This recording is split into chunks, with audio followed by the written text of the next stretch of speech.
या बुलेटिनच्या सुरुवातीला बातमी आहे। नाशिक शिवसेनेचे जिल्हाप्रमुख अजय बोरस्ते आणि शांतिगिरी महाराजांची भेट झाली।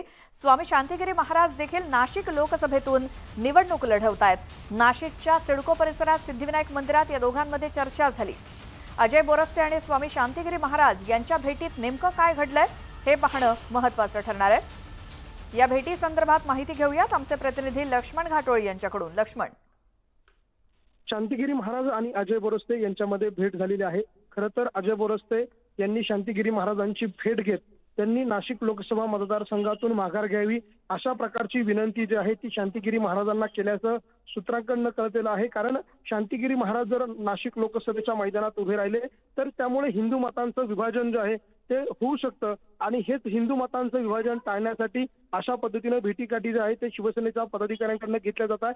नाशिक लोकसभेची जागा सध्या तरी महायुतीच्या कोणत्याच पक्षाला जाईल याबाबत स्पष्टता नसली तरी मुख्यमंत्री एकनाथ शिंदे यांनी संभाजीनगरमध्ये ज्या पद्धतीने सांगितलं की नाशिक लोकसभेची जागा ही शिवसेनेची पारंपरिक जागा आहे, त्यामुळे शिवसेनेचे पदाधिकारी ही जागा शिवसेनेला सुटल्याच्या भावनेमधून अशा प्रकारे तडजोडी जी आहे ते आपल्याला करताना पाहायला मिळत आहे। खरं तर शांतिगिरी महाराज यांचा जर विचार केला तर त्यांनी यापूर्वी देखील संभाजीनगरमधून उमेदवारी केलेली होती। त्यावेळेला देखील त्यांनी जवळपास 80,000 ते 1 लाखाचं मताधिक्य घेतलेलं होतं। नाशिकमध्ये देखील ते जवळपास 35-40 हजार इतकं मताधिक्य घेऊ शकतात। त्यामुळे एक मतांची जुळवाजुळव करत असताना अशा पद्धतीनं ज्यावेळेला 30-35 हजार मतं ज्यावेळेला विभागली जातात त्याचा फटका उमेदवारावर पडतो, विशेषतः महायुतीच्या उमेदवारावर पडेल, हिंदुत्ववादी मतांवर पडेल आणि म्हणून अशा पद्धतीचं विभाजन टाळण्यासाठी अजय बोरस्ते यांनी ही भेट घेतल्याचं समजतंय।